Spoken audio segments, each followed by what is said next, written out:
علی ولی اللہ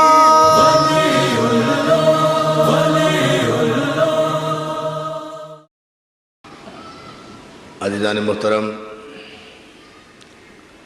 اس مجلس میں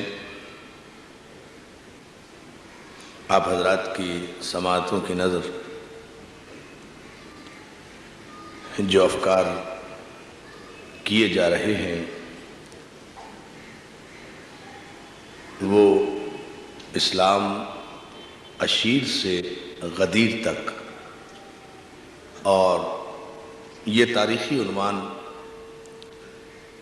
آپ کی توجہات کا مرکز ہے، جس کے لیے میں آپ کا شکر گزار ہوں۔ اس موضوع کو اختیار کرنے کا سبب یہ ہے کہ ملت مسلمہ کو حقیقت اسلام سے آگاہ کیا جائے، ملت کو یہ بتایا جائے کہ اسلام کا آغاز کیا ہے، اسلام کی ابتدا کیا ہے، اسلام کن کن مرحلوں سے گزر کر غدیر تک پہنچا ہے۔ غدیر تو انتہائی اسلام ہے، اور کسی شے کی انتہا کو سمجھنے کے لیے اس کی ابتدا کو جاننا ضروری ہوا کرتا ہے۔ اگر کسی شے کا آغاز ہی پتہ نہیں تو انجام کا علم نہیں ہو سکتا۔ تو جو ہے نا، نہایت ضروری ہے کہ ملت مسلمہ آگاہ ہو کہ ابتدائے اسلام کیسے ہوئی۔ ملت کا عالم تو یہ ہے کہ ملت کو رسول اللہ کے 40 برس کے بعد کے حالات کا تو علم ہے، لیکن 40 برس کی جو مبارک حیات طیبہ سرکار ختمی مرتبت نے گزاری، یہ کسی معمولی انسان کی زندگی تو نہیں ہے، یہ خاتم النبیین کی حیات طیبہ ہے، یہ افضل المرسلین کی حیات طیبہ ہے، یہ اس نبی کی زندگی ہے، اور اس نبی معظم کی زندگی کے 40 برس ہیں جو وجہ تکوین کائنات ہے، جو علت غائیہ ممکنات ہے، جو علت تخلیق ششجہات ہے، جو نبی علم اول بھی ہے، عشق اول بھی ہے، عقل اول بھی ہے، قلم اول بھی ہے، فکر اول بھی ہے، مشیت کا خیال اول بھی ہے، جو نبی گنتی کا پہلا عدد بھی ہے، بشیر بھی ہے، نذیر بھی ہے، سراج منیر بھی ہے، یاسین بھی ہے، طٰہٰ بھی ہے، مزمل بھی ہے، مدثر بھی ہے، رحمت بھی ہے، کرم بھی ہے، جود بھی ہے، سخا بھی ہے، جس کے لبوں کے اعجاز کا نام قرآن ہے۔ توجہ ہے نا جانے محترم؟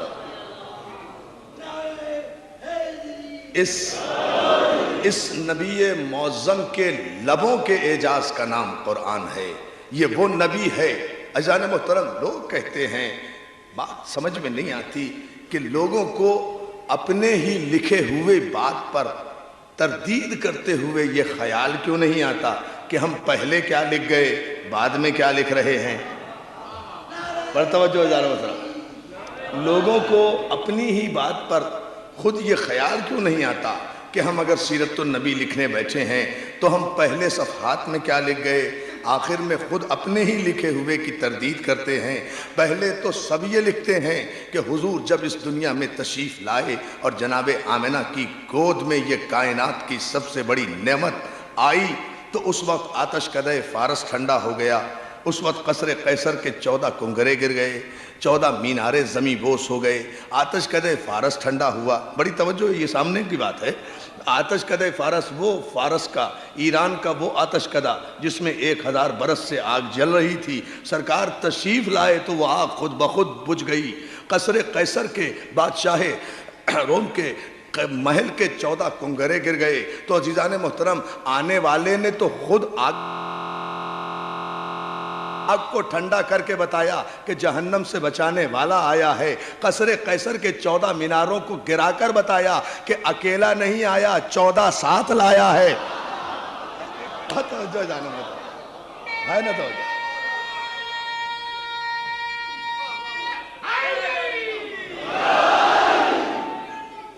بھیجیں بآواز بلند محمد علیہ. یعنی آنے والے نے تو خود بتایا نا. اب آپ ذرا علمی طور پہ عقلی طور پہ لڑائی جھگڑے کی بات نہیں ہے. یہ مجلسیں علم کی مجلسیں ہیں. ہماری مجالس میں علم تقسیم ہوتا ہے، اس لیے کہ ہم کسی ابو جہل کے ماننے والے نہیں ہیں. توجہ ہے نا عزیزان محترم؟ تو جب یہ صورتحال ہے تو کم از کم سمجھنا چاہیے، جاننا چاہیے، سمجھنے کی کوشش کرنا چاہیے. ہم یہ اتنے بڑے اہتمام اور انتظام جو کرتے ہیں یہ ملت مسلمہ کو سنانے ہی کے لیے تو کرتے ہیں کہ آؤ حسین کی مجلسوں میں سنو کہ حسین کربلا کے بعد فارغ نہیں ہو گیا. حسین تو کربلا کے بعد بھی تحفظ رسالت کر رہا ہے. توجہ ہے نا عزیزان محترم؟ حسین تو آج بھی مسلسل مصروف جہاد ہیں. سرکار سید الشہداء کی مجالس کے حوالے سے آج بھی جتنی دین پر گفتگو ہوتی ہے، قرآن پر گفتگو ہوتی ہے، ایمان پر گفتگو ہوتی ہے، حدیث پر گفتگو ہوتی ہے، تاریخ پر گفتگو ہوتی ہے، ساری دنیا میں جہاں بھی حسین کے ذاکرین خطاب کر رہے ہیں، باتیں دین کی کر رہے ہیں نا، ایمان کی کر رہے ہیں نا، تو آج بھی حسین کے حوالے سے دین کا پرچار ہو رہا ہے. آج بھی حسین کے حوالے سے ایمان کا پرچار ہو رہا ہے، قرآن کی تبلیغ ہو رہی ہے. غور کرنا چاہیے، فکر کرنی چاہیے، تدبر کرنا چاہیے کہ آپ نے خود ہی صفحے اول پر یہ لکھا کہ جب سرکار تشریف لائے تو قصر قیصر کے مینارے گر گئے، آتش کدے فارس ٹھنڈا ہو گیا، اور آسمان اور زمین کے درمیان شیطان کی چیخ سنائی دی. اسے آج سے زیادہ کبھی تکلیف نہیں ہوئی تھی جتنا سرکار کی تشریف آوری پر. سرکار کی تشریف آوری پر اس لیے کہ رسول اللہ تشریف لے آئے تھے تو شیطان یا رسول اللہ کہنے سے بھی گھبراتا ہے، رسول اللہ کے نام سے بھی گھبراتا ہے، آپ کی تشریف آوری سے بھی گھبراتا ہے. ابلیس کو صلوات بھیجیں محمد علیہ محمد. اب غور فرمائیں بھائی، سارے سیرت نگاروں نے سیرت ہشام سے لے کر شبلی نعمانی تک اور شبلی نعمانی سے لے کر مولانا مودودی نے جو سیرت رسول لکھی ہے اس تک ایک ہی بات ہے، سب نے یہ تینوں نشانیاں تو متفقہ طور پہ لکھی ہیں، اس پر کوئی اختلاف نہیں ہے. میں پوری ذمہ داری سے آپ سے عرض کر رہا ہوں. اب میں جو آج کی مجلس میں آپ کی خدمت میں عرض کرنا چاہتا ہوں وہ میں اپنے پورے مجمع کی توجہ چاہوں گا. وہ یہ ہے کہ خود آپ ہی نے تو لکھا کہ جب سرکار تشریف لائے تو یہ معجزات ظاہر ہوئے، آتش کدے فارس ٹھنڈا ہوا، قصر قیصر کے مینارے گرے، شیطان کی چیخ سنائی دی. تو جب سرکار پیدا ہوتے ہی اس دنیا میں تشریف لاتے ہی ان معجزات کا اظہار فرماتے ہیں تو پھر آگے چل کر 2-3 ابواب کے بعد مورخ کو شرم نہیں آئی یہ لکھتے ہوئے کہ 40 برس تک نبی نہیں تھے، 40 برس کے بعد نبی ہوئے. بھائی اگر نبی نہیں تھے تو پیدائش پر معجزے کیسے ظاہر ہو گئے؟ یہ بڑا عجیب فلسفہ ہے. سامنے کی بات ہے. کیا کسی کی پیدائش پر، کیا کسی عام انسان کی، اگر ہم جیسے بشر تھے تو کیا کسی مولانا کی پیدائش پر جہنم کی آگ ٹھنڈی ہوئی؟ اگر ہم جیسے بشر تھے تو کیا کسی مولانا کی پیدائش پر 1000 سال سے روشن آگ ٹھنڈی ہوئی؟ چولہے کی آگ بھی ٹھنڈی نہیں ہوتی. ہاں سچی ایسی باتیں کرتے ہیں تو کم از کم سوچنا چاہیے کہ جب پیدائش ہی مختلف ہے، جب تخلیق ہی مختلف ہے، جب ابتدا ہی مختلف ہے، تو پھر آپ انتہا میں ہمسری کا دعویٰ کیسے کر رہے ہیں، برابری کا دعویٰ کیسے کر رہے ہیں؟ عزیزان محترم، اللہ نے اس رسول کو بھیجا اپنا شاہد بنا کر، بشیر بنا کر، نذیر بنا کر. یا ایھا النبی انا ارسلناک شاہدا ومبشرا ونذیرا وداعیا الی اللہ باذنہ وسراجا منیرا. حبیب ہم نے آپ کو اپنا شاہد بنا کر بھیجا، ہم نے آپ کو بشارت دینے والا بنا کر بھیجا، ہم نے آپ کو ڈرانے والا بنا کر بھیجا، ہم نے آپ کو روشن چراغ بنا کر بھیجا، سراج منیر بنا کر بھیجا. ہم نے آپ کو روشن چراغ بنا کر بھیجا ہے، اپنا شاہد بنا کر بھیجا ہے. اے رسول وما ارسلناک الا رحمتا للعالمین، ہم نے تو آپ کو عالمین کے لیے رحمت ہی رحمت بنا کر بھیجا ہے. ہم نے بھیجا ہی آپ کو اس لیے ہے کہ آپ عالمین پر اپنی رحمت کا سایہ کر دیں. قرآن مجید کے ورق ورق پر پیغمبر کی آمد کے قصے موجود ہیں، پیغمبر اسلام کی بعثت کے قصیدے موجود ہیں، لیکن تاریخ داں یہی لکھتا ہے کہ 40 برس کے بعد رسول ہوئے۔ عزیزان محترم، اس پڑھے لکھے دور میں ایسی احمقانہ باتیں نہیں چلا کرتی۔ اگر کسی نے بڑھ کر پوچھ لیا کہ رسول اگر 40 برس تک رسول نہیں تھے تو پھر کیا تھے؟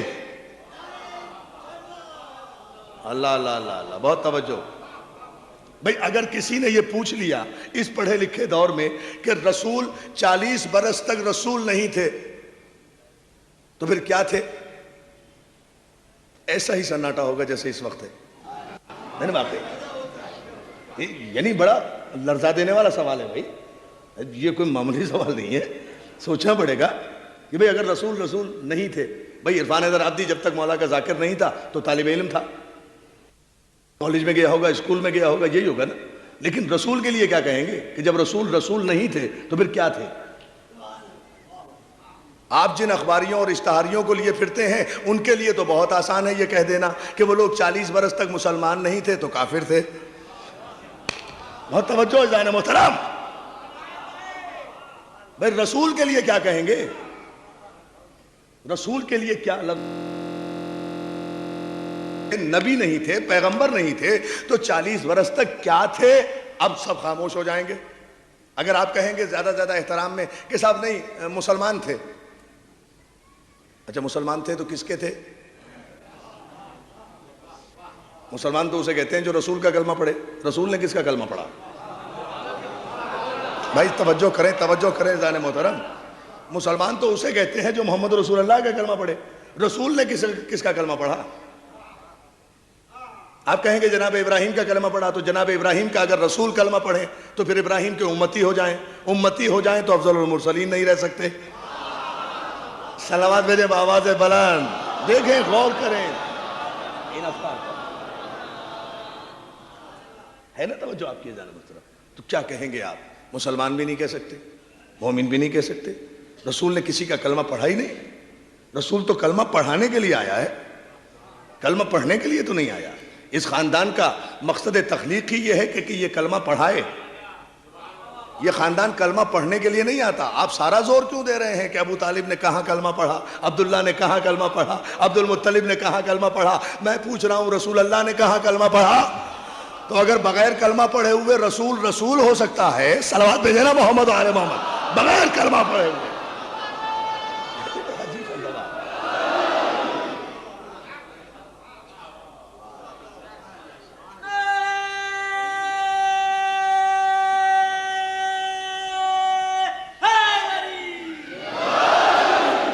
مولا سلامت رکھے یا علی مدد کہنے والوں کو۔ دیکھیں نا جان محترم، اسے ذرا سا اس انداز میں بھی سوچنا چاہیے، اور ایکیڈیمک انداز میں، بالکل افہام و تفہیم کے جذبے کے تحت، کہ ملت مسلمہ کی پیدائشی مجبوری ہے کہ وہ ابتدائے اسلام کے متعلق کچھ نہ لکھ سکتی ہے نہ کہہ سکتی ہے۔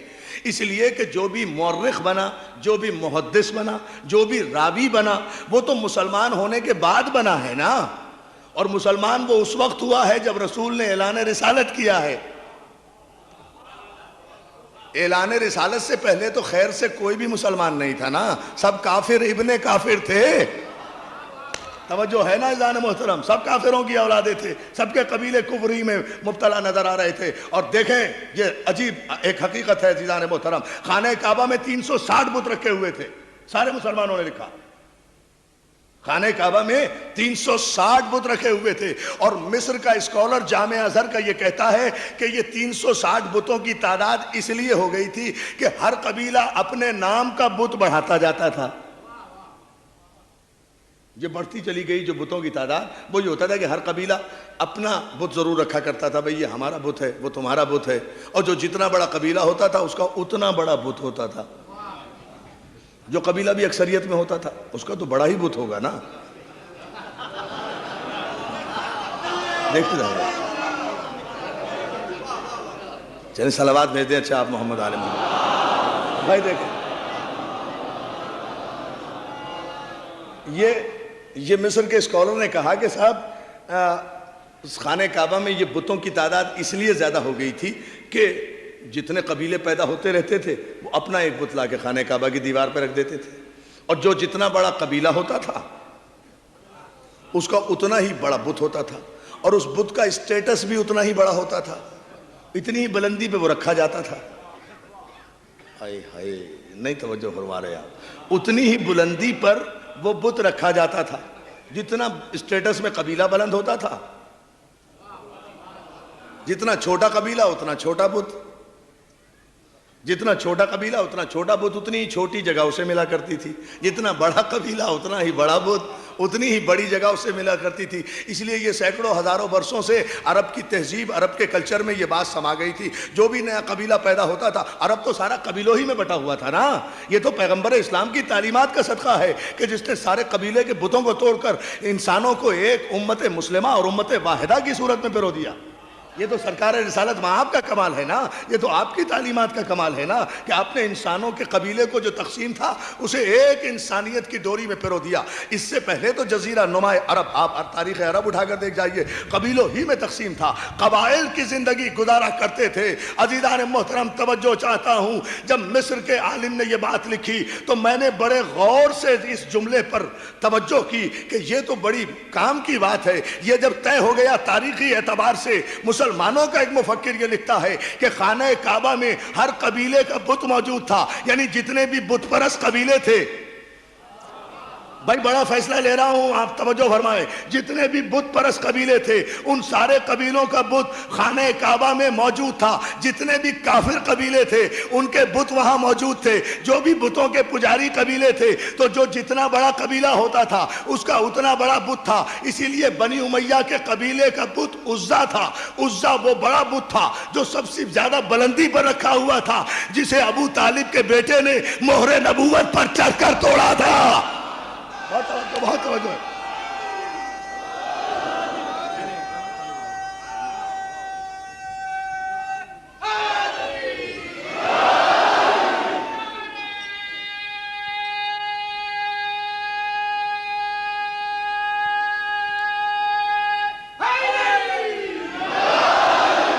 صلوات بھیجے بابا سے بلند محمد و آل محمد پر. اس لیے بنی امیہ کا جو بت تھا وہ اس کا نام تھا عزا. لات، حبل، عزا، یہ تین بڑے بت تھے. اس میں عزا جو تھا وہ ان کا تھا، یہ بلندی پر رکھا ہوا تھا. تو یہ طے ہو گیا تاریخی اعتبار سے. اپنے نوجوان دوستوں کی پوری توجہ چاہتا ہوں، مولا سلامت رکھے ان تاریخی اجتماعات کو اور ان مجالس میں آنے والوں کو مولا اپنے حفظ و امان میں رکھے، دشمنوں کی نظر بد سے محفوظ رکھے. دل کی گہرائیوں سے دعائیں دیتے ہوئے توجہ چاہوں گا عزیزان محترم، اس لیے کہ آج کی بارگاہ شہدائے کربلا کی اس مجلس میں ایک تاریخی فیصلہ لے کر ہمیشہ کے لیے یہ دروازہ بند کر دینا ہے کہ کافر کون ہے، مسلمان کون ہے، کافر کسے کہتے ہیں، مسلمان کسے کہتے ہیں. ایک ہی جملہ کہوں گا لیکن توجہ آپ کی چاہوں گا. میں بھی اپنے آپ کو داؤ پر لگا رہا ہوں مذہب حقہ کی حقانیت پر، مگر اس منبر پر ناز کرتے ہوئے، اس علم پر فخر کرتے ہوئے اعتماد سے بات کہہ رہا ہوں. جب مسلمانوں کے مورخین نے یہ لکھا کہ خانہ کعبہ میں ہر بت پرست قبیلے کا ایک بت رکھا ہوا تھا تو پھر طے ہو گیا نا کہ جزیرہ نما عرب 360 قبیلوں میں تقسیم تھا. اس لیے کہ 360 بت خانہ کعبہ میں رکھے ہوئے تھے، ہر قبیلے کا بت تھا. ہم نے تاریخ کے ایک ایک ورق کو پڑھ کر دیکھا ہے، ہر قبیلے کا نام بھی موجود ہے اور اس کا بت بھی موجود ہے. اے نبی اور علی کے باپ دادا کو کافر کہنے والے تاریخ کے کافر مورخوں، میں اپنا مذہب آج ہی تبدیل کر دوں اگر خانہ کعبہ میں بنی ہاشم کا کوئی بت دکھا دو. توجہ ہے، ایک بت بھی اگر کوئی تاریخ پیش کرے.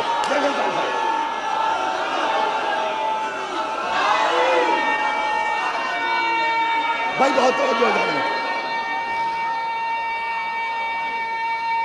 پوری طاقت و توانائی سے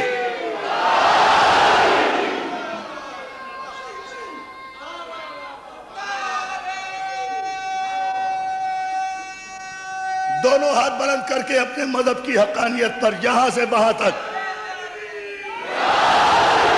سلامت.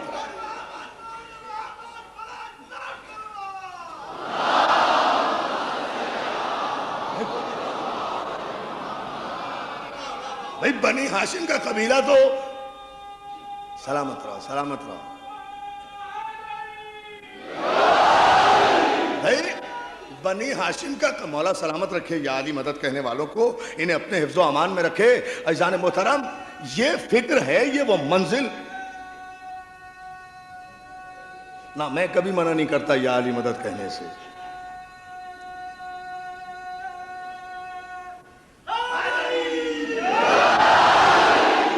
مولا سلامت رکھے. یہی تو ہماری غذا ہے، یہی تو ہماری پہچان ہے، یہی تو ہمارا آئیڈینٹی کارڈ ہے.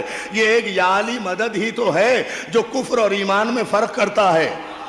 یہی تو ایک نعرہ ہے، ورنہ پہچان نہیں ہے. لا الہ الا اللہ سے پتہ نہیں چلے گا کہ کافر کون ہے مومن کون ہے. محمد رسول اللہ سے پتہ نہیں چلے گا کہ کافر کون ہے مومن کون ہے. اس لیے کہ اللہ اور رسول کا نام لینے والے کافر بھی ہو سکتے ہیں، مومن بھی ہو سکتے ہیں. جس طرح اس ملک میں بسنے والے قادیانی لا الہ الا اللہ بھی کہتے ہیں، محمد رسول اللہ بھی کہتے ہیں، مگر پھر بھی کافر ہیں. تو ہمیں تو اپنی شناخت علیحدہ کرنا ہے تاکہ بتانا نہ پڑے کہ کون سے والے ہیں. ہم محمد رسول اللہ کے فوراً بعد علی ولی اللہ کا اعلان کر کے بتاتے ہیں کہ کافر کافر ہم نہیں ہیں، کافر کافر تم ہو. توجہ ہے؟ کس فرقے کی بات کر رہے ہیں؟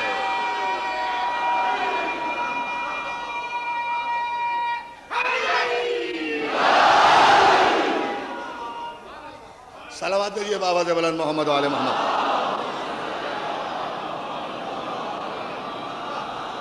توجہ ہے نا عزیزان محترم؟ تو بھائی بنی ہاشم کا جو قبیلہ تھا، یہ قبیلہ تو سب سے بڑا قبیلہ تھا. وارث کعبہ یہ تھے، وارث انبیاء یہ تھے، کلید بردار حرم یہ تھے، حجاج کو پانی پلانے والے یہ تھے، بیضۃ البلد یہ تھے، رئیس بطحہ یہ تھے. وراثت انبیاء کے سارے تاج ان کے سروں پر رکھے ہوئے تھے.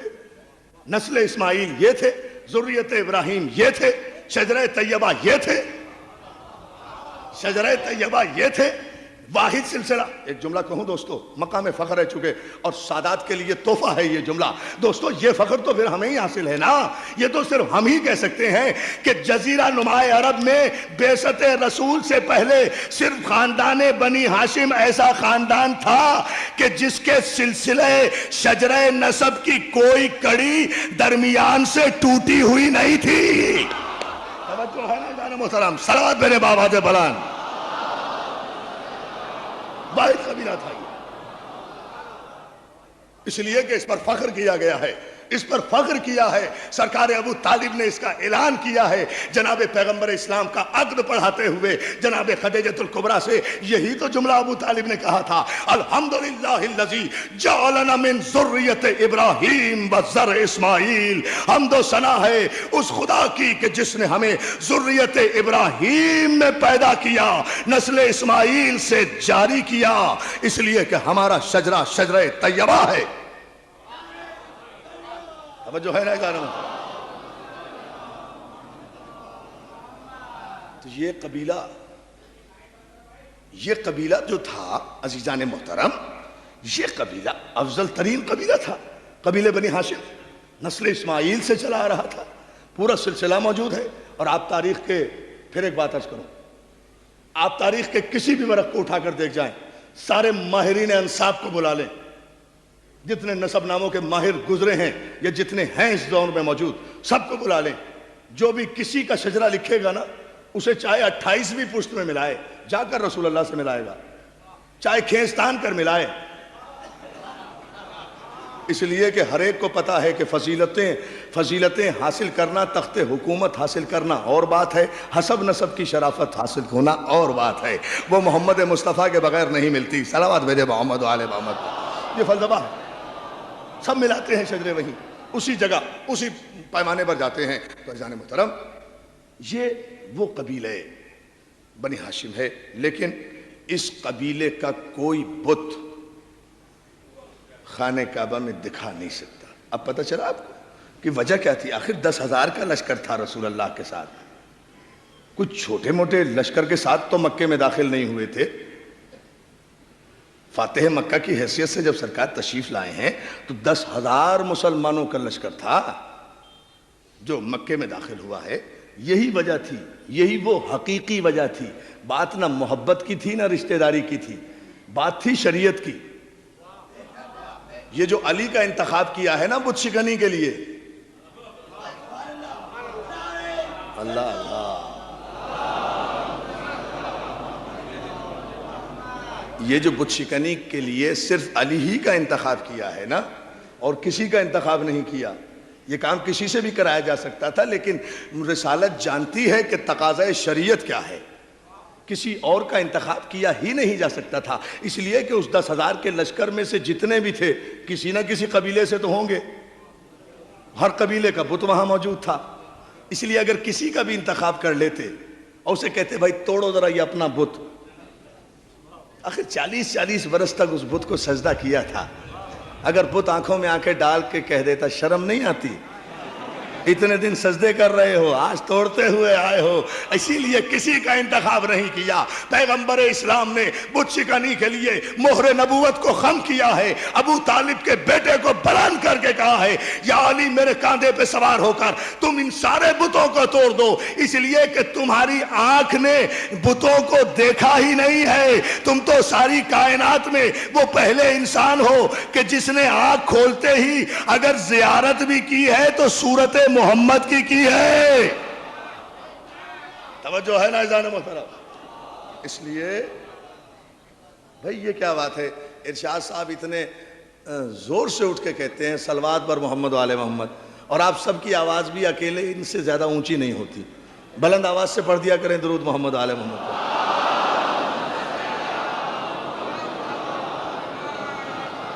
اللہ آپ کو سلامت رکھے. توجہ ہے نا دوستو؟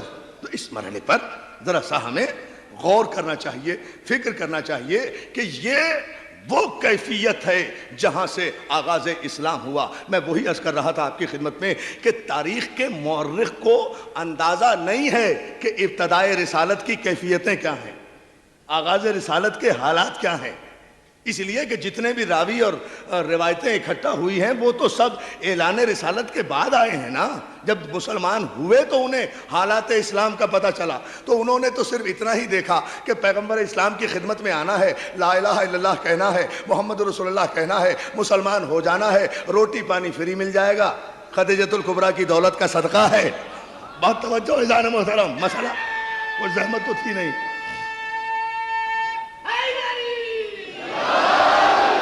کوئی زحمت تو تھی نہیں کسی بھی قسم کی. اس لیے لوگوں نے صرف اتنا ہی دیکھا کہ اسلام نام ہے کلمہ پڑھ لینے کا، اسلام نام ہے کلمہ پڑھ لینے کا. اصل میں ساری دنیا چونکہ خود ایک عمر طویل گزارنے کے بعد دائرہ اسلام میں داخل ہوئی ہے، اس لیے انہیں وہیں تک کے حالات کا علم ہے جہاں سے وہ مسلمان ہوئے.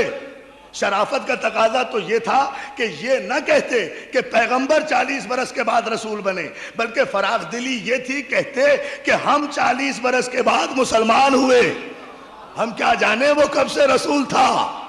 توجہ ہے نا جانے محترم؟ یہ تو دیانتداری کا تقاضا تھا، لیکن ایسا نہیں ہوا. ماضی کی شرمندگی نے ایسا نہیں کرنے دیا. اللہ اکبر. بھائی توجہ اس جملے پر، ماضی کی شرمندگی نے ایسا کرنے نہیں دیا. تو آغاز اسلام، ابتدا اسلام، آخر یہ 40 برس کی جو حیات طیبہ ہے یہ کوئی معمولی سن و سال تو نہیں ہے. 40 برس بہت ہوتے ہیں ایک کامل و اکمل انسان کے. آپ ان 40 برس پہ گفتگو ہی نہیں کرتے، بات ہی نہیں کرتے. بالکل بات وہیں سے شروع کریں گے 41 برس سے. 40 برس کی سیرت ہے، اور اسی لیے ہم نے آپ کی خدمت میں یہ مسلسل ہم عرض کر رہے ہیں ان 4 مجالس میں کہ پیغمبر اسلام کو اسی لیے پروردگار عالم نے حکم دیا کہ میرے حبیب سب سے پہلے اپنے قرابت داروں کو دعوت ایمان دو، انہیں بتاؤ. اس لیے کہ تمہارے قرابت دار بہتر سمجھتے ہیں کہ مقصد رسالت کیا ہے. قرابت دار پہلے سمجھتے ہیں، بہتر سمجھتے ہیں کہ مقصد رسالت کیا ہے. یہ تو پروردگار عالم کو بھی پتا تھا اور رسول اللہ کو بھی پتا تھا کہ نہ ابو جہل ایمان لائے گا، نہ ابو لہب ایمان لائے گا، نہ عتبہ ایمان لائے گا، نہ عتیبہ ایمان لائے گا، نہ شیبہ ایمان لائے گا. اور پیغمبر اسلام ظاہر ہے ایک بات تو طے ہے کہ سرکار رسالت مآب کوئی دعاؤں کے ذریعے سے تو کافروں کو مسلمان کرنے آئے نہیں تھے. بھائی اگر دعائیں ہی کرنی تھی تو 23 برس تک محنت کرنے کی کیا ضرورت تھی. بات توجہ جانب سلام. اب یہ پیمانہ کہ بھئی فلاں کے لیے دعا کی، عدل رسالت صلوات بھیجے بآواز بلند.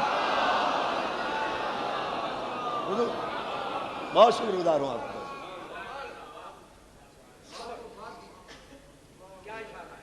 سرکار رسالت مآب کوئی دعاؤں کے ذریعے سے تو مسلمان کرنے نہیں آئے تھے، اور اگر انہوں نے دعا کے ذریعے کہیں مسلمان کیا ہے تو سرکار کی عدالت پر بات آتی ہے. سب ایک آدمی کے لیے خود دعا کر رہے ہیں اللہ اسے مسلمان کر دے. اچھا 2 آدمیوں کے لیے کر رہے ہیں کہ پروردگار یا اسے کر دے یا اسے کر دے. تو اس میں ابو جہل کا کیا قصور؟ اگر پروردگار نے نہیں سنی، رسول اللہ نے تو 2 کینڈیڈیٹ پیش کیے تھے. آخر کی بات ہے، صلوات بھیجے نا محمد والے محمد پر. اگر وہ نہیں ہوا تو سرکار رسالت مآب کوئی دعاؤں کے ذریعے سے مسلمان کرنے کے لیے نہیں آئے تھے. سرکار رسالت مآب تو آئے تھے هو الذی بعث فی الامیین رسولا منہم یتلو علیہم آیاتہ ویزکیہم ویعلمہم الکتاب والحکمہ وان کانوا من قبل لفی ضلال مبین. مقصد بعثت رسالت یہ تھا. سورہ مبارک جمعہ میں وضاحت کے ساتھ ارشاد ہوا کہ خدا وہ ہے کہ جس نے امیین میں ایک رسول بھیجا جس کا کام کافروں کے لیے مسلمان ہونے کی دعا کرنا نہیں ہے. یتلو علیہم آیات ہی، وہ ان پر آیات کی تلاوت کرتا ہے، وہ ان کے نفوس کو پاک کرتا ہے، وہ انہیں کتاب و حکمت کی تعلیم دیتا ہے. تو پیغمبر کا کام آیات کی تلاوت کرنا ہے، دعائیں کر کر کے کسی کافر کو مسلمان نہیں کرنا. عزیزان محترم پوری توجہ چاہوں گا آپ کی. سرکار کی بعثت کو قرآن نے متعدد مقامات پر وضاحت کے ساتھ بیان کیا ہے. یتلو علیہم آیات ہی، آیات کی تلاوت کرتے ہیں. وَيُزَكِّيهِمْ، اور ان کے ناپاک نفسوں کو پاک کرتے ہیں. وَيُعَلِّمُهُمُ الْكِتَابَ وَالْحِكْمَةَ، اور انہیں کتاب اور حکمت کا علم دیتے ہیں. تو پیغمبر آئے تھے تعلیم کتاب و حکمت کے لیے، پیغمبر آئے تھے تلاوت قرآن کے لیے، پیغمبر آئے تھے تزکیہ نفوس کے لیے. یہ مقصد بعثت رسالت تھا. ارشاد ہوا حبیب وانذر عشیرتک الاقربین، سب سے پہلے اپنے قرابت داروں کو دعوت ایمان دو. وہ واقعات آپ مسلسل 3 دن سے سن رہے ہیں. ہم اب ذرا سا یہاں سے آگے بڑھ رہے ہیں اس چوتھی مجلس میں، چونکہ ہمیں نویں مجلس تک انشاءاللہ غدیر تک جانا ہے. ان مرحلوں سے ان تقاریر کو گزارتے ہوئے تاریخ کا ایک نتیجہ ضرور انشاءاللہ آخری مجلس میں اگر مولا نے طاقت دی تو آپ کی خدمت میں پیش کروں گا. وہ یہ عزیزان محترم، اب دعوت ذوالعشیرہ میں جب اعلان رسالت ہو گیا اور تصدیق رسالت کرنے والے نے تصدیق رسالت کر دی، گھر ابو طالب کا، تصدیق علی کی، رسالت نبی کی، بائیکاٹ ابو جہل کا. یہاں سے 2 راستے چلے، ایک تصدیق کرنے والے، ایک تردید کرنے والے. جو رسالت کی تردید کر رہے ہیں وہ کافروں کا قبیلہ ہے، جو رسالت کی تصدیق کر رہے ہیں وہ مومنوں کا قبیلہ ہے.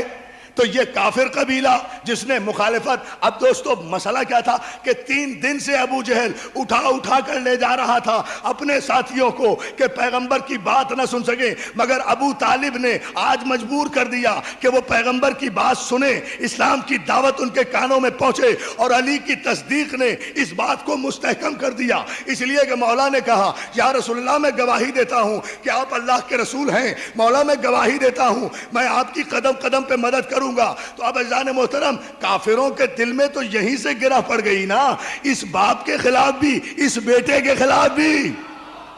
صلوات بھیجنا محمد آل محمد پر.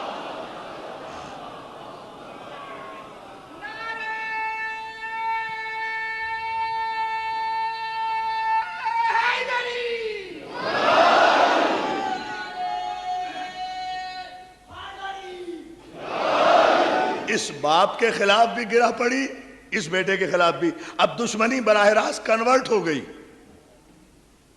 تبدیل ہو گیا انداز دشمنی. جو دشمنی اصل ہے اسلام سے، دشمنی ہے کافروں کو پیغام توحید سے، دشمنی ہے اصل میں لوگوں کو لا الہ الا اللہ سے، دشمنی ہے محمد رسول اللہ سے. مگر یہ جو درمیان میں 2 دیواریں آ گئی نا باپ اور بیٹے کی،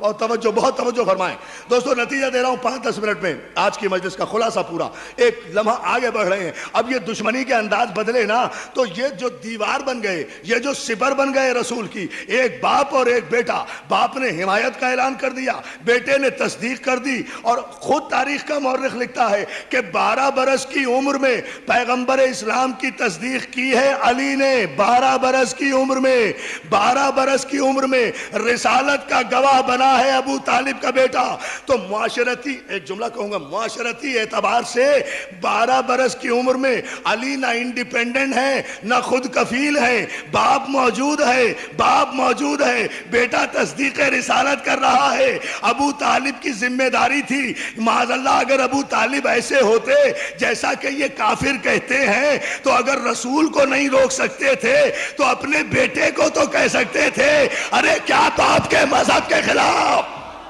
یا علی بھائی اندازہ فرمائیے نا، دیکھیں دوستو لاجیکل اپروچ ہے پوری طاقت سے۔ اس کو ادھر نہیں، ادھر سے صلوات بھیج دیں محمد آل محمد۔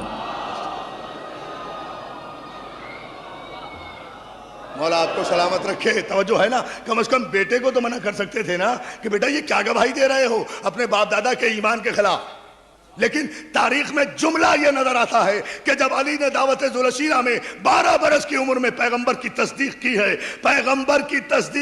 12 برس کی عمر میں، تو سرکار ابو طالب نے علی کو قریب بلا کر کہا، علی اس وعدے پر قائم رہنا۔ توجہ اذان محترم، یہ میں انشاءاللہ آئندہ مجالس میں بتاؤں گا کہ کہاں کہاں تاکید کی ہے ابو طالب نے نصرت پیغمبر کی۔ اس وعدے پر قائم رہنا، یاد رکھنا کہ تم نے تصدیق رسالت کی ہے۔ دوستو کیا خیال ہے 12 برس کی عمر میں اگر علی ایک عام انسان ہے تو پھر 12 برس کے بچے ہیں، یہ کائنات کی سب سے بڑی رسالت کی تصدیق ایک 12 برس کا بچہ کرے؟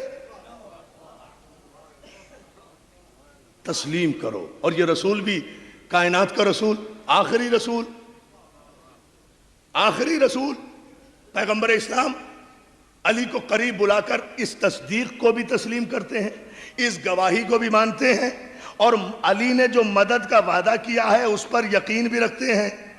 علی نے کہا نا میں آپ کی مدد کروں گا، یا رسول اللہ اعلان رسالت آپ کیجئے، تصدیق رسالت میں کروں گا، ہجرت آپ کیجئے، بستر پہ میں سوؤں گا، آغاز جنگ آپ کیجئے، فتح جنگ میں کروں گا، قرآن آپ سنائیے، تعویل میں بتاؤں گا۔ صلوات بھیجیں نا محمد آل محمد پر۔ مولا آپ، اب میں آج کی مجلس میں جو فیصلہ کن جملہ دینا چاہ رہا ہوں مولا کی مدد سے، وہ صرف یہ ہے دوستو کہ علی نے ایک لفظ کہا ہے جسے تاریخ طبری سے لے کر آج تک کے سارے مورخین نے تحریر کیا ہے۔ علی نے لفظ مدد بھی استعمال کیا، پیغمبر نے بھی کہا کون ہے جو میری مدد کرے، علی نے کہا میں آپ کی مدد کروں گا، پیغمبر نے علی کی مدد کو قبول کیا، پیغمبر نے قبول کیا۔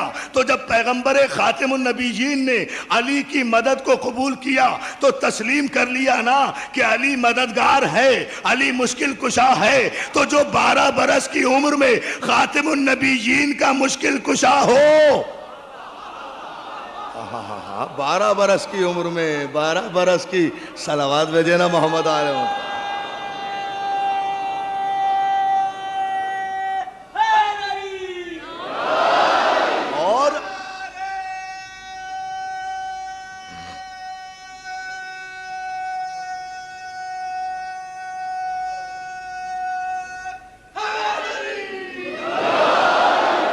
میرے مولا نے 12 برس کی عمر میں جو وعدہ کیا تھا اسے پورا کیا، ایک لمحے کے لیے۔ اسی کا نتیجہ تو غدیر ہے، اسی کا نتیجہ غدیر ہے۔ جب علی نے اپنی مدد سے ایک لمحے قدم پیچھے نہیں ہٹایا تو میرے حبیب تم بھی اسی میدان میں اعلان کرو کہ من کنت مولا ہو فہذا علی مولا، جس کا میں مولا ہوں اس کا یہ علی مولا ہے۔ اعلان کرو، بدر میں، احد میں، خیبر میں، خندق میں، شیب ابو طالب میں، بستر پہ، ہجرت میں، جلوت میں، خلوت میں، جہاں بھی رسول کو مدد کی ضرورت ہوئی پیغمبر نے مدد مانگی، علی نے مدد کی۔ پیغمبر نے مدد مانگ کر علی سے مدد مانگنا اپنی سنت قرار دیا، علی نے مدد پیغمبر کی کر کے ہم لوگوں کو یقین دلایا کہ کبھی پکارو تو صحیح میں آؤں گا۔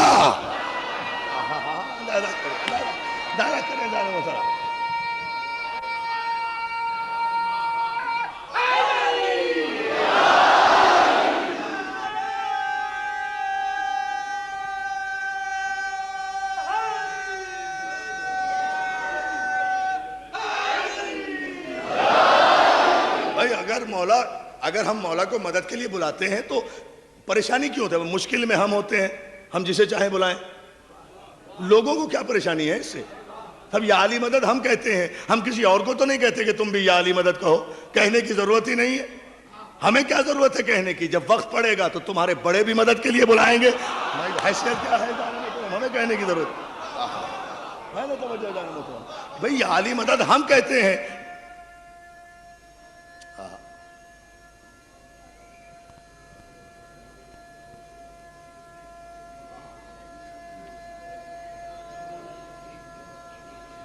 سب مل کر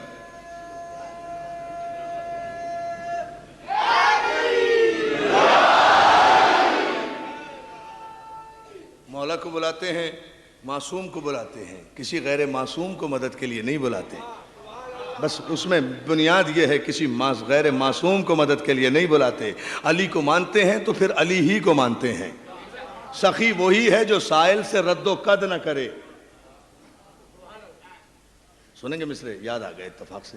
سخی وہی ہے جو سائل سے رد و قد نہ کرے، کرے سوال جو کوئی تو اس کو رد نہ کرے. سخی وہی ہے، سخی وہی ہے.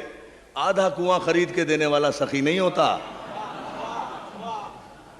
سخی وہی ہے جو سائل سے رد و قد نہ کرے، کرے سوال جو کوئی تو اس کو رد نہ کرے. میں اعتراض تیرا کیسے مان لوں واعظ، علی علی ہی نہیں ہے اگر مدد نہ کرے.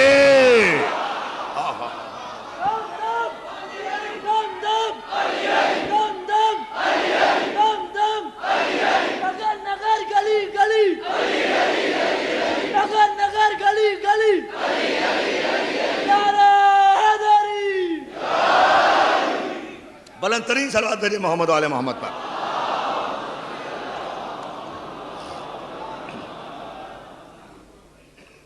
اب جو ہے نا عزیزان محترم، علی علی ہی نہیں ہے اگر مدد نہ کرے.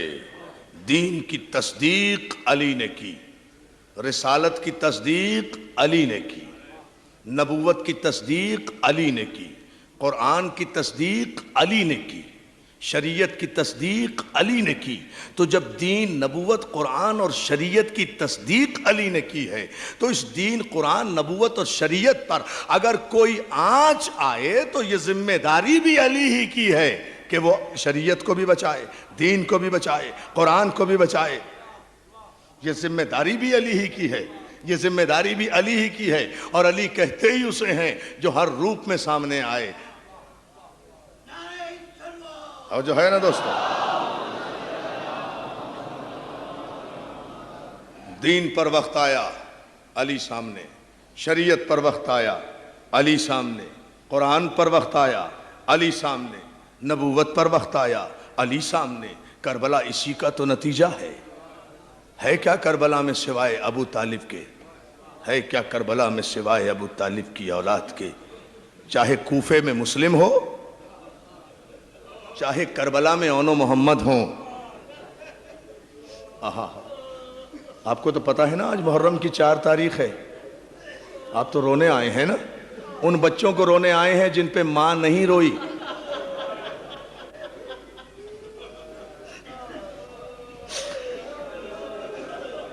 ان بچوں کو رونے آئے ہو نا جن پہ ماں نہیں روئی.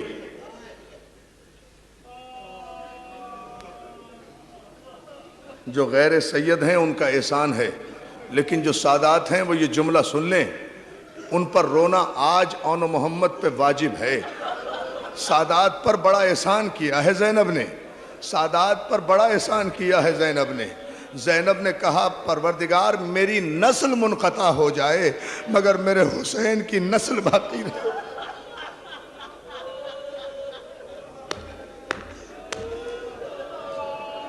یہی تو دعا کی تھی شہزادی زینب نے، پالنے والے میری جوڑی قربان، میں اپنے دونوں بچے حسین پر قربان کر رہی ہوں مگر پالنے والے میرے حسین کے گھر کا چراغ روشن رہے، میرے حسین کے گھر کا چراغ. عزادار و مصائب سے پہلے ایک جملہ کہوں. جب مدینے سے چلنے لگے نا لو کوئی جلدی نہیں، اب تو مصائب ہی کے دن ہیں دوستو، اب تو قیامت کی تاریخیں آ رہی ہیں نا، اب تو ہمیں رونا ہی رونا ہے نا، یہاں روئیں گے وہاں روئیں گے، اب تو فاطمہ زہرا کے اجڑے ہوئے گھر کا ماتم ہی ماتم کرنا ہے نا۔ جب مدینے سے چلنے لگی نا، حسین نے کہا زینب جی بھائی دیکھو تم عبداللہ کی امانت ہو، جب تک عبداللہ اجازت نہیں دیں گے تم جا نہیں سکتی۔ اللہ رے محافظ شریعت حسین کو پتا تھا کہ زینب کے بغیر کربلا مکمل ہی نہیں ہوگی، لیکن پھر بھی خواتین کے لیے درس دیا ہے امام نے کہ شوہر کی اجازت کے بغیر بھائی کے ساتھ بھی نہیں جا سکتے۔ میری ماں بہنوں یہ جملہ نوٹ کرو، شوہر کی اجازت کے بغیر حسین جیسے بھائی کے ساتھ نہیں جا سکتی۔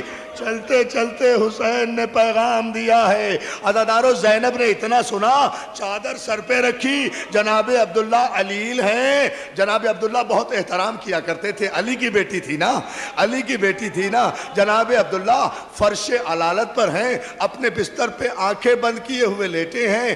علی کی بیٹی زینب عبداللہ کے گھر گئی، بستر کے قریب پہنچی، عزادارو جا کر شہزادی زینب زمین میں بیٹھ گئی۔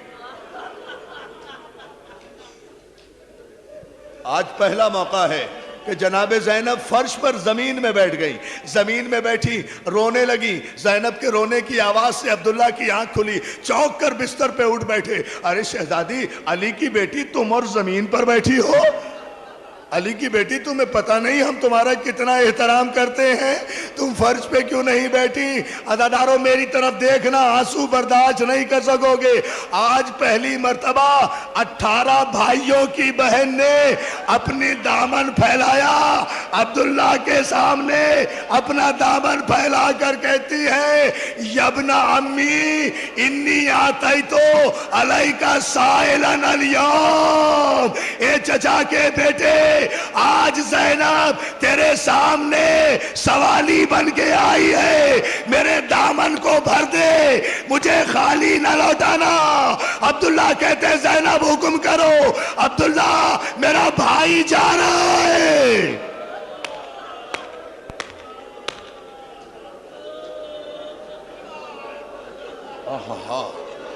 کیا پرسہ دے رہے ہیں آپ، کیا نورانی مجلس ہو رہی ہے۔ اور مولا تمہارے آنسوؤں کو قبول کرے۔ عبداللہ میرا بھائی جا رہا ہے، تمہیں تو پتا ہے میں اپنے بھائی کے بغیر زندہ نہیں رہ سکتی، مجھے اجازت دے دو۔ جناب عبداللہ نے اٹھ کر کھڑے ہو گئے، کہا زینب اجازت ہے، حسین امام ہیں، جاؤ حسین کے ساتھ جاؤ۔ زینب نے سلام کیا، خوشی سلام کیا، ابھی دروازے تک پہنچی تھی کہ ایک مرتبہ عبداللہ نے آواز دی علی کی بیٹی ادھر آؤ۔ علماء لکھتے ہیں کہ دوبارہ جو عبداللہ نے بلایا نا، زینب کا چہرہ زرد ہو گیا، بڑھتے ہوئے قدم رک گئے۔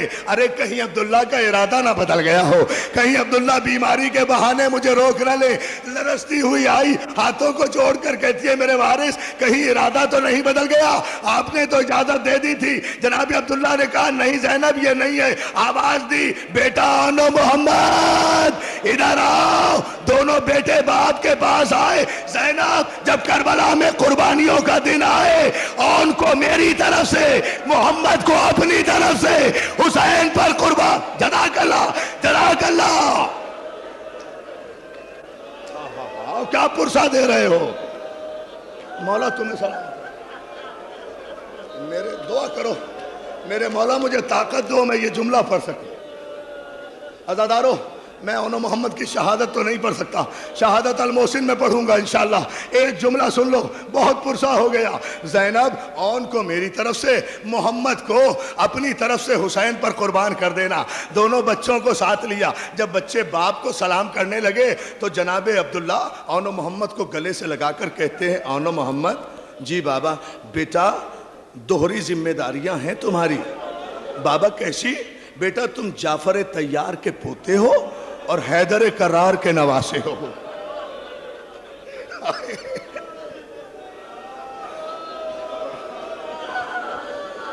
بیٹا باپ کو شرمندہ نہ کرنا.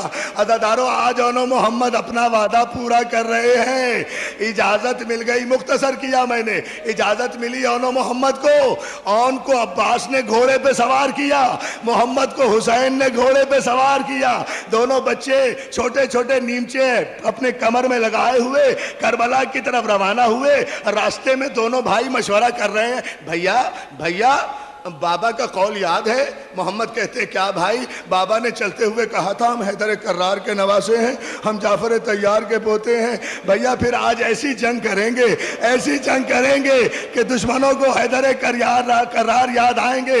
بھائی پھر کیا کریں؟ بھیا ایسے کرو, دونوں بھائی کہتے ہیں ایسا کرو, میں دائیں جانب لشکر میں داخل ہوتا ہوں, تم بائیں جانب سے لشکر یزید میں داخل ہو جاؤ. تم دایاں پڑا الٹ دو, میں بایاں پڑا الٹ دوں گا. لیکن بھائی کبھی کبھی تھوڑی دیر کے بعد زین پر کھڑے ہو کر ایک دوسرے کو دیکھتے رہنا تاکہ بھائی کی کیا سن رہے ہو عزادارو؟ تاکہ بھائی کا حوصلہ بلند رہے. اون دائیں جانب سے فوج میں داخل ہوئے, محمد بائیں جانب سے فوجوں کو پلٹنا شروع کیا. دونوں بچے نیمچے چلا رہے ہیں, بڑھتے جا رہے ہیں. آئے کوئی ہمارے مقابل میں, ہم حیدر کرار کے نواسے ہیں, ہم جعفر طیار کے پوتے ہیں. عزادارو اور بار بار ایک بھائی دوسرے بھائی کو گھوڑے پہ کھڑے ہو کے دیکھ لیتا. ایک مرتبہ ختم کر دی میں نے مجلس, سن لینا. ایک مرتبہ جو اون نے دیکھا زین پر کھڑے ہو کر محمد نظر نہیں آیا. جزاک اللہ مولا تمہیں سلامت رکھے. محمد نظر نہیں آیا. تفصیلی شہادت الموصل میں پڑھوں گا. محمد نظر نہیں آیا, بھائی نظر نہیں آیا. بھائی کی آس ٹوٹ گئی. چاروں طرف سے یزید کی لشکر آیا, برچھیاں پڑی, نیزے پڑے, تلواریں پڑی. زینب کے چاند شام کے بادل میں گھرے, گھوڑے سے گرے, گرتے گرتے آواز دی, مامو جان ہماری مدد کو آئیے. عباس اور حسین. آخری جملہ. بڑی قیامت ہو گئی, بڑی قیامت کی مجلس ہو گئی. ایک جملہ سن لو, اونو محمد سکون سے. اگر گھروں تک رونا ہے اور رات بھر رونا ہے تو میری ماں بہنیں بھی یہ جملہ سن لیں. باقی تفصیل میں الموسن میں بتاؤں گا.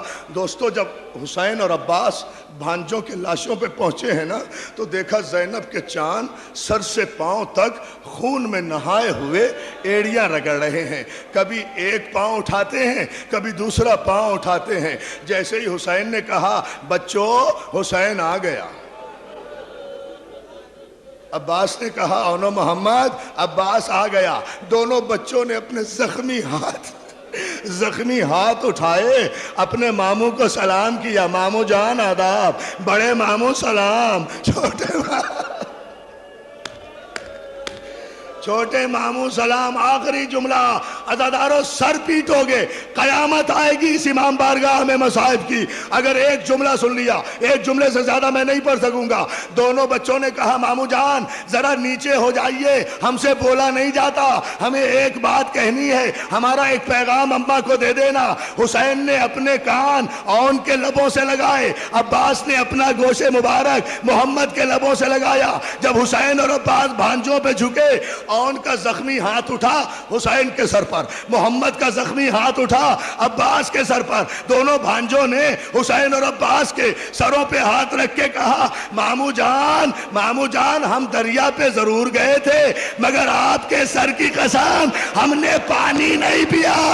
اماں ماتم کرو عزادارو, اماں سے کہہ دینا ہم پیاسے ہیں, ہماری